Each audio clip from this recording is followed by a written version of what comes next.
Rigtig hjertelig velkommen til CFL's podcast Ledelsesrummet, som denne gang handler om at forudse de ledelseskapabiliteter eller ledelsesevner, vi skal have for at imødegå fremtiden. De fleste organisationer oplever en omverden og dermed et ledelsesrum, der er blevet mere dynamisk, og at det handler mindre om at optimere den daglige drift, og måske i højere grad om at ansætte og udvikle de rigtige mennesker i lederrollen.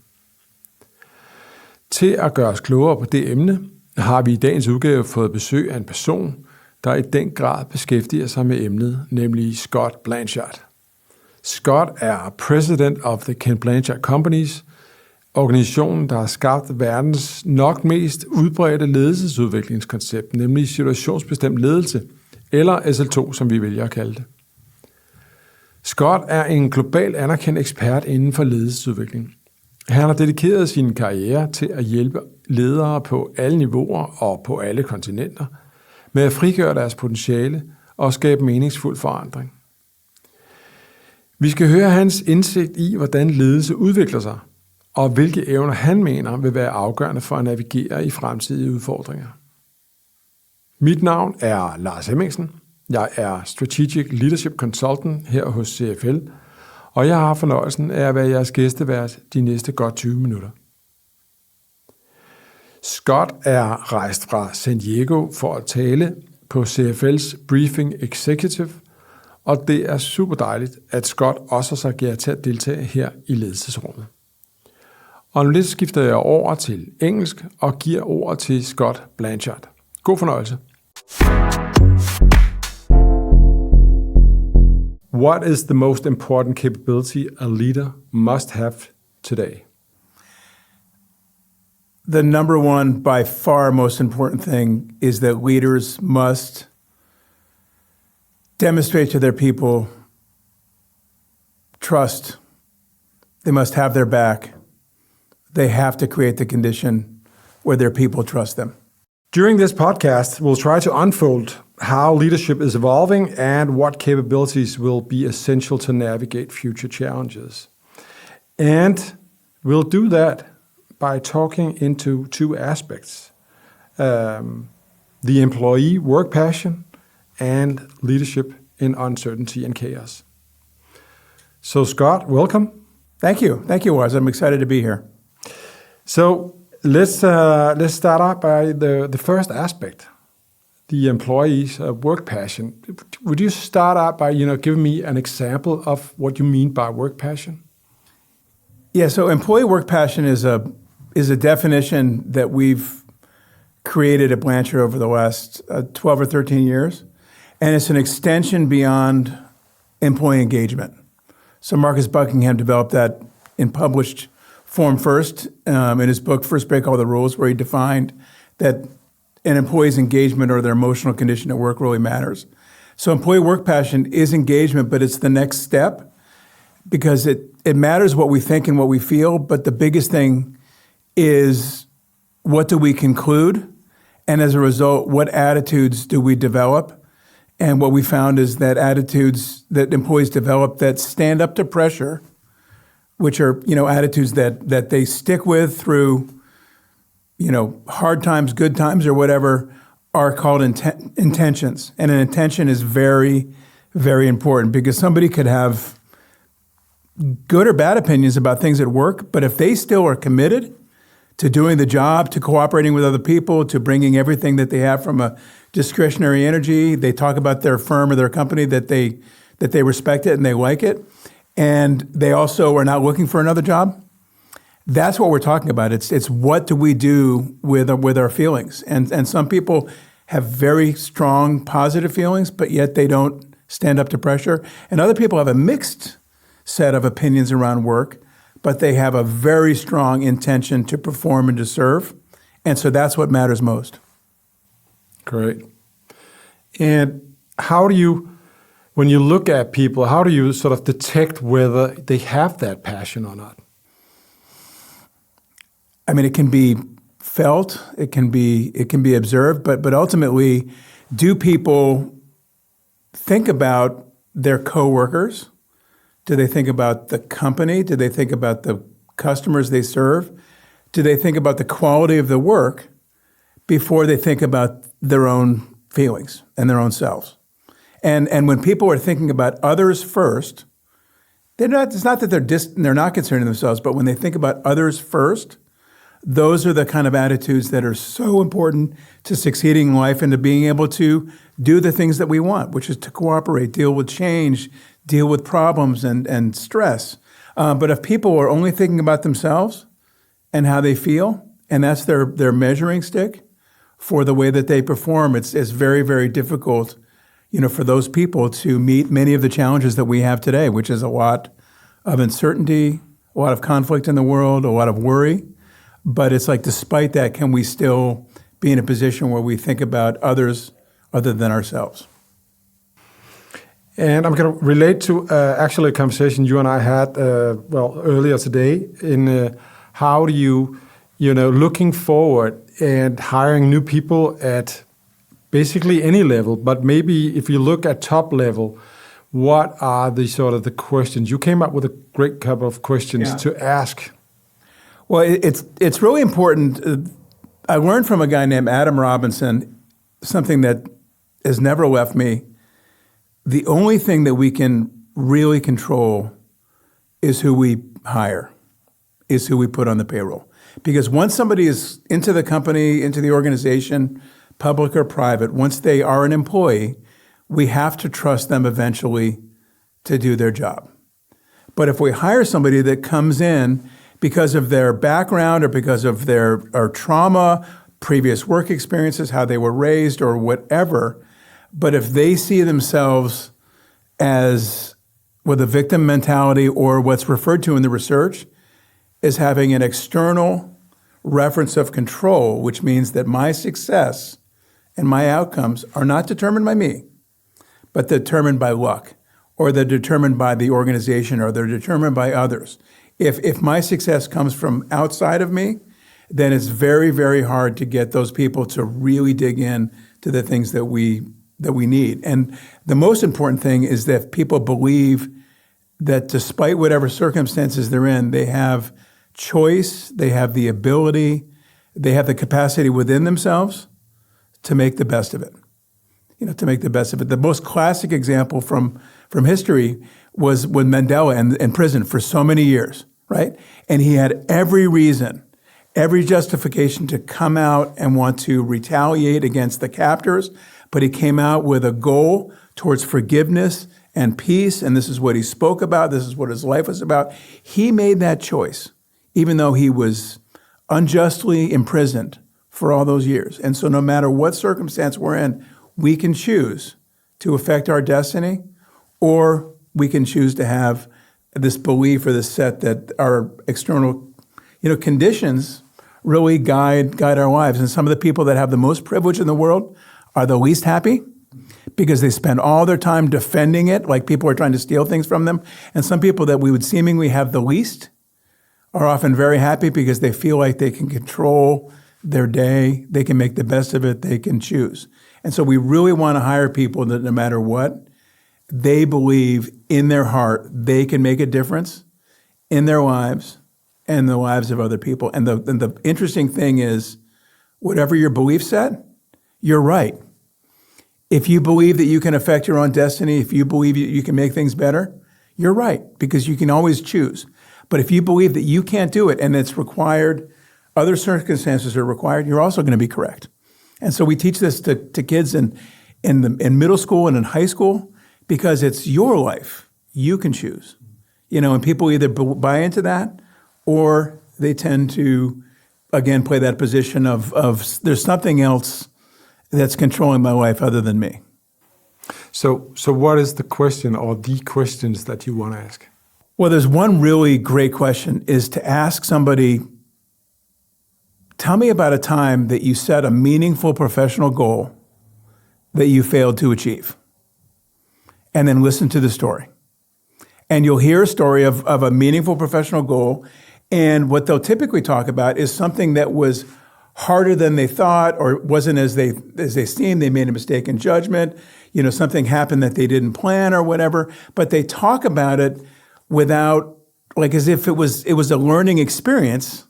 And oftentimes they talk about how they persevered or what they learned from it or what lessons they took from it, versus the other side. A lot of times you'll hear people talk about the reason that they didn't succeed is somebody else was abusive to them, somebody else kept them from succeeding, they became a victim, and they'll talk about failed experiences, bad bosses, bad colleagues, bad luck through their entire experience. And as soon as you start to hear the stories from people's past about different ways that they've been victimized, and the interview, and just don't hire that person, because here's what the research says, is if somebody has the mindset that goes towards being, a victim, no matter what circumstances they've in, versus owning and taking responsibility, there's a 40% greater likelihood that that person that has this internal focus of control will succeed in any job versus a person that has the external reference. And in North America anyway, it's about 50-50. So you really want to hire the top 50% or the people that they believe that they can make a difference through their own effort, their own thought, their own work. All right. And that sounds really interesting. And how would you advise leaders to nurture that kind of behavior in the organization? Well, what's very interesting is leadership has a huge influence on people, and if people have an internal reference of control and they work for a leader who is coercive or oppressive or whatever, they find a way to change the situation and they will often leave, right? And if people that have an external reference of control, if they're working for a leader that's that way, a lot of times they tend to stay, they become victim again, and it actually makes it worse. And so leadership causes people to be more of who they are. And it's like more of a victim, more, this is what I'm used to. I'm expecting that the manager is going to affect my career, and I can go home and I can talk about that. Versus the people that have the internal reference, they will find a way to move on. And typically your best people, when confronted with working for a boss that's not toxic, they find a way to create a different situation for themselves. And they don't necessarily blame the boss, but they just go find something else to do, or they find a different outlet, or they find a way around the situation that they find themselves. So leadership can really cause people that have the potential to succeed to really dig in and not perform well, if through their leadership, through the way they influence people. And when you meet those people that sort of tell that story of being a victim, can you change their behavior? Do you believe you can do that? You can. You can change their attitude. We actually have a program for 34 years now. We teach a program at the frontline level, non-manager level. It's called self-leadership, and the first thing we do is we teach 3 mindsets. And we teach people first about power, but not traditional power. We teach them about understanding the power that they possess through knowledge, through skill, through the tasks that they do, through the relationships that they can create. So we teach people that if you don't have position power, there's still a lot of power you can gain. The second thing is we teach them to challenge their assumed constraints, or it's also called in the research limiting beliefs, right? And we have beliefs that we come up with, but we can change those beliefs from I can't to I can. And the third is we teach people to be proactive. There's an old adage, if you don't ask, then the answer is always no. But when you ask, at least you might get a yes, but if not, then you've taken the time and the effort to raise your hand and be proactive. And so most people, when they have regret at the end of the day, some people have regret because they didn't do something. They didn't say something. They didn't assert themselves. And that's an internal regret. If we tried and it didn't work, it's a less damaging regret from a day. At least I tried, at least I asked, at least I raised my hand, at least I know where I stand, versus the other one is you just never said anything. So it's really, really important. You can change it. We can change it in kids. We can change it in kids in high school, certainly in employees, because a lot of what we learn from our upbringing. and from those early years. All right, so you talk a lot about engagement. I can really buy into that, and a deep sense of engagement, and a can-do attitude, and also, listen for the stories about people feeling victimized. That's not a good way of working, and that does not create a safe environment. So moving on to the second aspect, which is the leadership in uncertainty and chaos. Yeah. Tell me more about that. Well, it's a chaotic time. It was a chaotic time 12 years ago. It was a chaotic time 20 years ago. It was certainly a chaotic time 40 years ago. But today is the chaotic time that we're all experiencing now with conflicts, with deep divisions, with the internet and the news cycle, which is fueling these divisions. And with a lot of uncertainty, it creates and a lot of expectation. It makes it very, very hard, to lead people. And I do not deny this, and I think it's 100% true. And then the question is, so what do we do in response to anxiety, to uncertain times? And what the research is very clear on research is that two things are required, and the more difficult the situations, the more these two things are required. And the first thing is human beings need something to believe in. They need a reason to endure. They need a future state that they can see. We can get through this. They need to see something in the future that can get them inspired and help them process the difficulty they're going through. That's number one. But the second is we need things to do in the immediate moment. And when we've studied the best leaders, especially under pressure, they inspire people for the future about where we're headed, but they don't spend a lot of time there, but they're clear about where we're going. But what they do is they spend time on planning the day, winning the day, planning the morning, winning the morning, planning the afternoon, winning the afternoon. And so the thing is, all we can control is what we can control today. And if we are doing something in every moment that is actually moving us in the correct direction, then people's minds and their hands and their hearts that can be occupied. The leaders that are terrible in emergencies, they don't focus at all on what to do now, but they reinforce how scared we should be because otherwise, about all the bad things going on. And when people come in and they're worried about things that are happening in the world that they can't control, and I'm very worried about things that are happening in my country. We've got a big election coming up. If you really want to go down the worry path, we can have a glass of wine and really start to talk about it.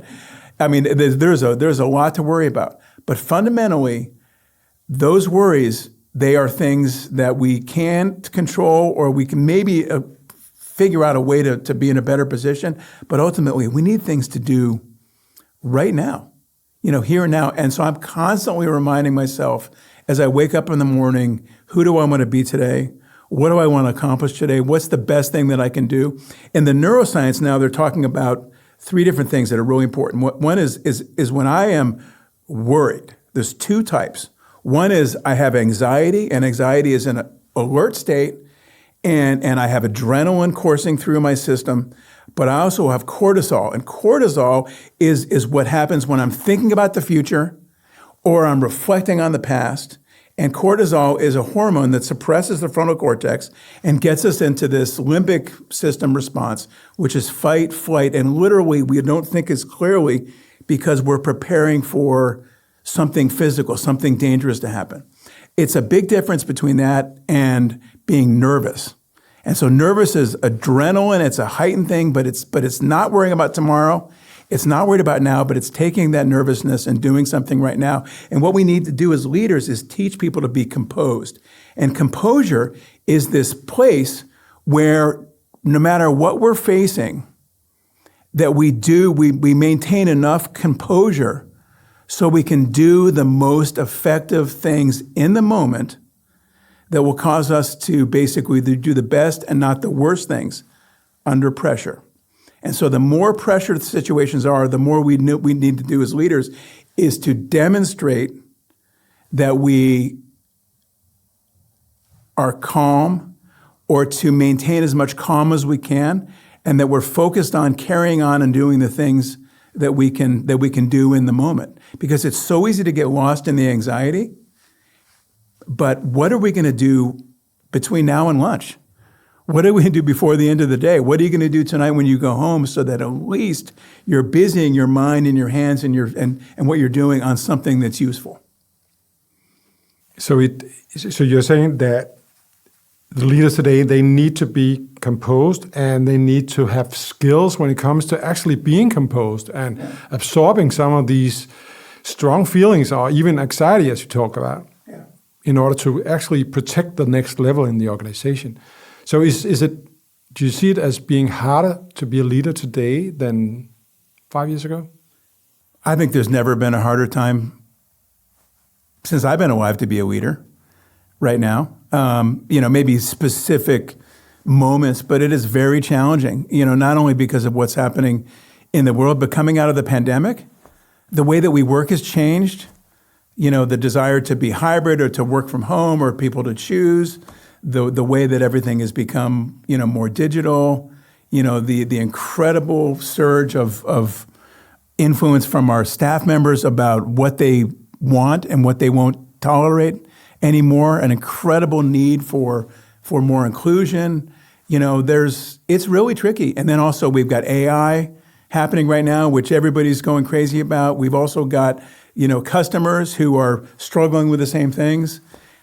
And there's never been a trickier time to be a leader, but there's also never been, I think, a more exciting time to be a leader. And for me, the big question is, for organizations, are you investing in providing your leaders with the best possible opportunity to lead your people away from anxiety, recognize the nervousness of the situation, but help people become as composed as they can every day, so when they go home at the end of the day, they know, despite this crazy world we're in, they worked a good day today. They lived a good day today, and they feel proud, and they don't feel ashamed about what happened at work. And I think that's what the leaders need to do, is to keep people in a situation where work is positive and people feel good about what they've accomplished in a day's work, versus sitting around being nervous about things we can't control. So wrapping it all up, this is, as I hear it, it's taking complexity out of complexity, so to speak, and make it more simple in order to act, and that way not sit around letting that anxiety sort of float, and making people use their hearts and their legs to do something. As you said, what do I do today? What do I do this morning? Act, and don't just sit back and think. The old adage about idle hands. Idle hands is not good. We need to be doing something, and so yes, and I think it is tricky, but I think it's what leaders need to do today, is how do we make people find as much comfort, but also to feel as productive and contributing as they can within all of the anxiety that we're dealing with. I was just in Poland earlier this week. They've got a war very close, and they're very challenged. And the big question is, what are we doing today? We're waiting and seeing what's going to happen, but what can we do today is to make sure that we're proud and we've accomplished as much as we can, and that we're not just sitting around, worrying about what's going to happen. So it's very, very important, and it's around the entire world. Everybody's worried about how to deal with the worry. And I think the research is so clear. We need to know where we're going, but then the focus needs to be on what can we do right now, today, together, so that we can make the best of it. And you took the words out of my mouth. That was actually my final question, your last advice, but you just gave that. Scott, thank you so much. It has been a pleasure, and I am inspired. So thank you so much. Thank you, Lars. Thanks for having me.